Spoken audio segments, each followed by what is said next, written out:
God. A word that brings loads of reactions. A name, an idea that has different actions. Some good, some bad, some depend how you look at it.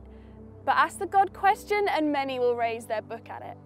Might be the Bible, the Quran, might be the God delusion. But with all these different opinions, it can cause some confusion.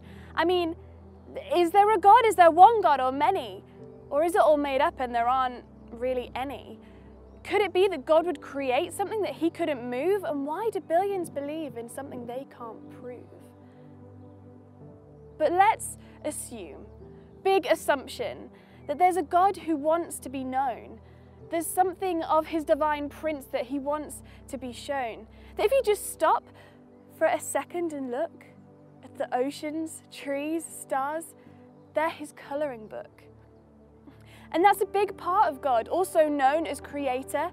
The reason why some of us want to be a rapper, a dancer, a painter. But for all of God's artistry, there's something that's greater. There's relationship. Now I'll try and make this slick because it's kind of hard to explain and leaves the brain aching pretty quick when you try and think through how it all is. But this is what I believe and this is what I live. Who is God? Let me tell you from my personal point of view. There have been times I've messed up, caused hurt and done wrong when I got caught up in my own world for a little bit too long. When selfishness was the thing by which I was driven, but instead of turning his back, he said that I was forgiven. When I felt that my value lay flat on the floor, felt useless and worthless, and wasn't 100% sure if who I was okay, and feeling pretty rough, like I was never good enough. But then he came in and flew the doors wide open, showed me what love was with the words he had spoken, saying that I am fearfully and wonderfully made, and that even in the difficult times he had stayed.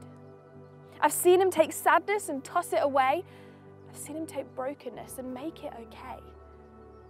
Not a perpetrator of boredom or a shadow in the distance, but someone that I actually happen to know in this instance. Not just a God that is loving, but a God that is love, who would die in your place, not send bombs from above. But when you think of a God who you think of as massive, you can't just let your decision be passive. And now the biggest question that stands is that the quest to seek truth, it lies in your hands.